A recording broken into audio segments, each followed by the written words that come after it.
Pemirsa, ancaman banjir masih menjadi momok menakutkan bagi warga Denpasar. Karena itu, kini sejumlah komponen mulai melakukan pembersihan sampah di saluran air, drainase maupun sungai. Seperti yang dilakukan jajaran Desa Pemecutan Kelot, tim di desa tersebut melakukan pembersihan di Tukatebe.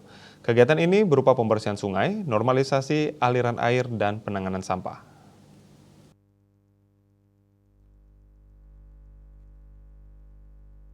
Perbekal Desa Pemecutan Kelod, Iwayan Tantre mengatakan sepanjang Tukatebe banyak sampah terbawa air dari hulu. Sehingga untuk mengantisipasi banjir dilakukan pembersihan sampah di aliran sungai tersebut. Pihaknya bekerja sama dengan beberapa pihak termasuk DLHK, masyarakat dan komunitas lingkungan untuk bersama-sama melaksanakan giat bersih-bersih mengantisipasi banjir di Tukatebe. Dalam aksinya, komunitas pecinta lingkungan memberikan edukasi kepada masyarakat sekitar tentang pentingnya menjaga lingkungan agar dapat mengurangi risiko banjir. Pelaksana kewilayahan juga turut berperan aktif dalam pemantauan kondisi alam sekitar. Selain di Desa Pemecutan Kelod, hal serupa juga dilakukan di Desa Dangin Puri Kelod.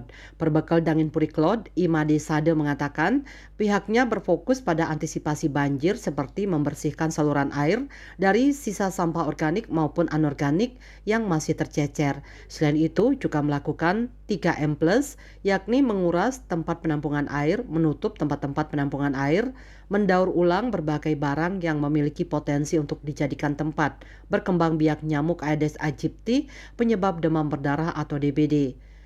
Selain pihak desa, OPD di lingkungan Pemkot Denpasar juga turut serta dalam pembersihan sungai, seperti yang dilakukan Dinas Pekerjaan Umum dan Penataan Ruang PUPR Kota Denpasar. OPD ini bukan saja menyasar sungai, namun juga parit dan drainase. Kepala Bidang SDA Dinas PUPR Kota Denpasar Gandhi Dananjaya Suarke menjelaskan, aksi bersih sungai ini adalah program rutin bidang SDA.